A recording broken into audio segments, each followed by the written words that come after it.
सुबह 3 बजे महिला अपने पति की बड़बड़ाहट से जाग गई। उसने सावधानी पूर्वक अपने पति को याद दिलाया, लेकिन उसके पति ने उसके मुंह पर थप्पड़ मारा और महिला रोने लगी। महिला ने इसे सहन करने का निर्णय लिया और आधे दिन तक सोफे पर ही सोई रही। परिणाम स्वरूप अगले दिन वह देर तक सोती रही और काम पर देर से पहुंची। वह जल्दी से बाहर निकली और पाया कि उसकी कार को फिर से अन्य कारों ने रोक दिया था और वह अंदर भी नहीं जा सकती थी। वह कार ढूंढने गई और खुद ही चाबियां ली और फिर कार वापस कर दी। महिला ने भी इसे सहन किया और काफी देर तक आज्ञाकारी भाव से वहीं बैठी रही। अंततः कंपनी में पहुंचने पर उसे अपनी विशिष्ट पार्किंग जगह मिल गई, लेकिन वहां वह कुछ नहीं कर सकी। वह केवल बाहर ही पार्क कर सकती थी। डिपार्टमेंट मैनेजर बनने में उन्हें 10 साल से अधिक का समय लगा। आज जिस युवा बॉस को पारिवारिक व्यवसाय विरासत में मिला है, उसने लड़कियों को फंसाने के लिए एक 20 वर्षीय इंटरनेट सेलिब्रिटी को कंपनी में बुलाया है।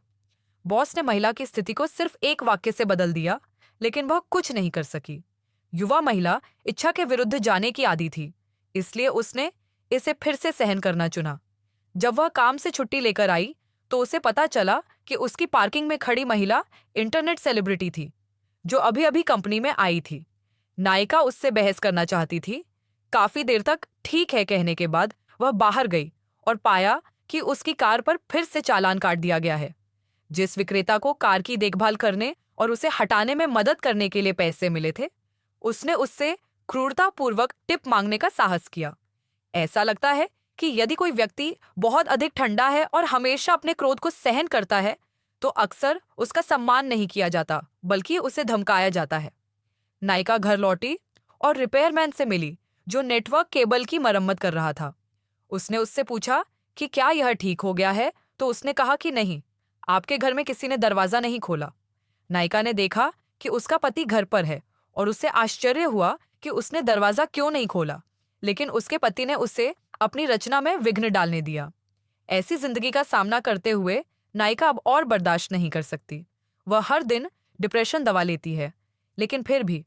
उदाहरण के लिए, एक रात दंपति के गुरु ने उसे पुनः सोफे पर बैठाया और टीवी पर एक भारतीय गुरु का विज्ञापन चल रहा था, जिसमें दावा किया गया था कि यह विज्ञापन विशेष रूप से लोगों की चिंता को दूर करने और मजबूत आध्यात्मिक तथ्यों में मदद करने के लिए बनाया गया है। गुरु, जो कि एक सर्व औषधि विशेषज्ञ थे, ने उन्हें भारतीय पवित्र जल की एक बोतल दी और कहा कि वे केवल एक बूंद पिए तथा इससे अधिक न पिए। महिला ने सिर हिलाया। अगली सुबह उन्होंने नेटवर्क रखरखाव के लिए एक और अपॉइंटमेंट लिया, लेकिन ग्राहक सेवा विभाग लगातार बेफिजूल की बातें दोहराता रहा। महिला ने भारतीय पवित्र जल पकड़ लिया और उसे बार बार पीने लगी। उसने 2 घूंट में सारा पी लिया। आत्मविश्वास से भरकर उसने बोतल जमीन पर फेंक दी। इसी दौरान एक लड़का दौड़कर आया और उसका फोन छीन लिया। महिला खुश हो सकती है, लेकिन अब उसने उसका पीछा किया और उसे पकड़ लिया और उसकी पिटाई की। न केवल मोबाइल फोन छीन लिया, बल्कि दर्शकों की वाहवाही भी बटोरी। जब वह कंपनी में आई तो अंधे बॉस ने उसके लिए फिर से मुसीबत खड़ी कर दी, लेकिन अब महिला इसे और बर्दाश्त नहीं करेगी। इस्तीफा देने से बॉस को पलटवार करने का मौका मिल जाता, लेकिन जाने से पहले वह इंटरनेट सेलिब्रिटी सहकर्मी को ढूंढना नहीं भूली। उनका सेल्फी स्टिक छीना और पार्किंग की ओर भागे। जब सड़क पर लाल बत्ती थी तो एक लाइसेंसधारी महिला ड्राइवर ने उसे अपनी योनि उजागर करने के लिए डांटा। वह माफी मांगने के लिए उसके दरवाजे तक गई, लेकिन महिला उसे बुरा भला कहती रही और फिर मार पीट कर भाग गई। यह सचमुच एक गड़बड़ थी। दोपहर में महिला को गपशप करने की बुरी आदत थी। जब वह बात कर रहे होते थे और अन्य लोग उन्हें सुन रहे होते थे, तो वह अपने मोबाइल फोन से खेलते थे। वह महिला के प्रति विशेष रूप से असम्मानजनक था। वह उसे बिल्कुल बर्दाश्त नहीं करती थी। उसने मोबाइल फोन छीन लिया और उसे अपने सबसे अच्छे दोस्त के पानी के कप में डाल दिया। लेकिन जब वह खुशी खुशी ओवरटाइम करके घर लौटी तो महिला की मुलाकात फिर से नेटवर्क मेंटेनेंस मैन से हुई। उन्होंने कहा कि घर पर किसी ने दरवाजा नहीं खोला, इसलिए वह उन्हें दोष नहीं दे सकती और सफाई करने के बाद चली जाएंगी। महिला ने जल्दी से उसे जाने से पहले नेटवर्क केबल की मरम्मत करने के लिए कहा। महिला अंदर आई और उसने देखा कि उसका पति फिर से पेंटिंग रहा है। उन्होंने उसे बेवकूफ बताते हुए डांटा कि वह दरवाजा भी नहीं खोल सकता और न ही कोई रेखा खींच सकता है। वह 1 महीने तक चित्र बना सकता था। पति बार बार यही कहता रहा कि यह कला है और उसे समझ नहीं आया। महिला ने कहा कि उसकी कला बकवास है। उसने उसकी कला में कुछ रंग जोड़ा और फिर उसमें भी कुछ रंग जोड़ा। पति को दोहरी हिस्सेदारी दी गई थी और वह अपने बेटे के साथ मुफ्त में रहता था। महिला ने इस जी सॉन्ग रिपीटर को घर से बाहर निकाल दिया। नेटवर्क रखरखाव करने वाला व्यक्ति फिर से परेशानी पैदा करने लगा। उन्होंने महिला से कहा कि नेटवर्क केबल टूट गई है और उसे ठीक करने में 3 से 4 सप्ताह लगेंगे। इस अवधि के दौरान उसे श्रम और सामग्री की सारी लागत वहन करनी होगी। महिला ने अपना सिर झुकाया और मुस्कुराई, फिर नेटवर्क केबल खींचकर बोली। यह सोचकर कि नेटवर्क का सारा मामला सुलझ गया है, महिला अच्छी नींद लेना चाहती थी, लेकिन सुबह 4 बजे वह फिर से शोर से जाग गई। महिला सीधे घर में घुस गई। पता चला कि वे लोग पार्टी कर रहे थे, इसलिए वह दौड़कर वहां पहुंची और स्पीकर का प्लग निकाल दिया।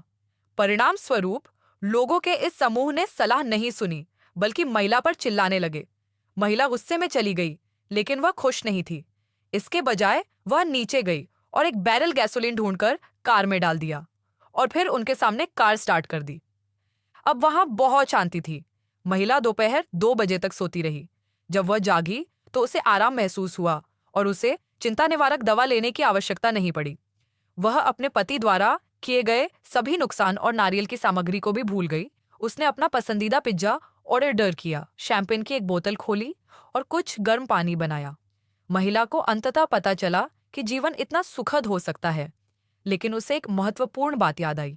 2 दिन पहले उसकी बहन घूमने जा रही थी और उसने उससे बिल्ली की देखभाल में मदद करने को कहा। उसकी बहन एक बिल्ली दास थी और उसने महिला से दिन में कम से कम 2 बार बिल्ली को खाना खिलाने को कहा, लेकिन महिला उसे पूरी तरह भूल गई और उसकी बहन के घर आ गई। उसने पाया कि बिल्ली बहुत समय से गायब थी। इसी समय उसकी बहन भी वापस आ गई। अपनी आंखें अब और नहीं छिपा पाने के कारण महिला को अपना अपराध स्वीकार करना पड़ा। महिला उसे सांत्वना देना चाहती थी, लेकिन न जाने क्यों उसने शिकायत करना शुरू कर दिया।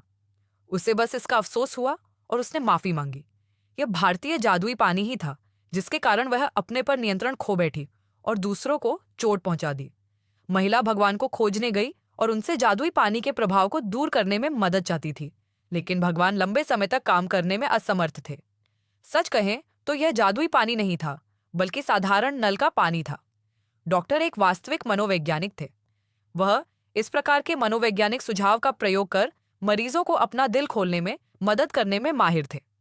ऐसा पवित्र जल के कारण नहीं था, बल्कि इसलिए था क्योंकि उसके हृदय में भावनाएं बहुत समय से दबी हुई थीं और एक बार जब वे फूट पड़ी तो उन्हें नियंत्रित करना कठिन हो गया। समझ गया। महिला धीरे धीरे शांत हो गई। वह सोच ही रही थी कि अपनी बहन को कैसे समझाए। तभी उसे सड़क किनारे एक छोटी जंगली बिल्ली दिखी। वह निर्णायक रूप से बिल्ली के बच्चे को अपनी बहन के घर ले गई। परिणाम स्वरूप उसकी मुलाकात उस नाराज महिला ड्राइवर से हुई जिसे उसने सड़क पर पीटा था, लेकिन दूसरे पक्ष ने न केवल बदला लिया बल्कि विनम्रता से महिला को जाने दिया। ऐसा लगता है कि महिला की पिटाई से वह ठीक हो गई है। महिला अपनी बहन के घर आई और बिल्ली के बच्चे ने उससे ईमानदारी से माफी मांगी और उसे अपने हाल के अनुभव के बारे में बताया। उसकी बहन कैथ ने इसे स्वीकार कर लिया। उसने महिला को बताया कि वह सिर्फ पशु काट देखने आई थी और उसकी बिल्ली भूख से नहीं बल्कि दिल का दौरा पड़ने से मरी थी, इसलिए महिला इस घटना के लिए मुख्य रूप से जिम्मेदार नहीं है। महिला शांतिपूर्वक घर लौटी और उसने पाया कि उसका पति उसे अपनी गलती स्वीकार करने के लिए पुनः वापस आ गया था। उन्होंने मोमबत्ती की रोशनी में रात्रि भोज भी तैयार किया, घर की साफ सफाई की और नेटवर्क भी ठीक किया। ऐसा लग रहा था कि वह ईमानदार थे, लेकिन महिला ने इसे स्वीकार नहीं किया और उन्हें गुप्त रूप से अपना असली रूप दिखाने के लिए कहा। इससे पहले कि बेशर्म पिता पुत्र और उनकी बेटी यात्रा पर जाने के लिए सामान पैक करते, पड़ोसियों ने उनका विनम्रतापूर्वक स्वागत भी किया। हमारे पास ये नाम है और ऐसा लगता है कि ये इतिहास की सभी समस्याओं का समाधान कर देंगे। ऐसा लगता है कि महिला ने न केवल खुद को बदला है बल्कि अपने आसपास के लोगों को भी बदल दिया है। मेरा मानना है कि महिला भविष्य में आत्मविश्वास के साथ जिएगी।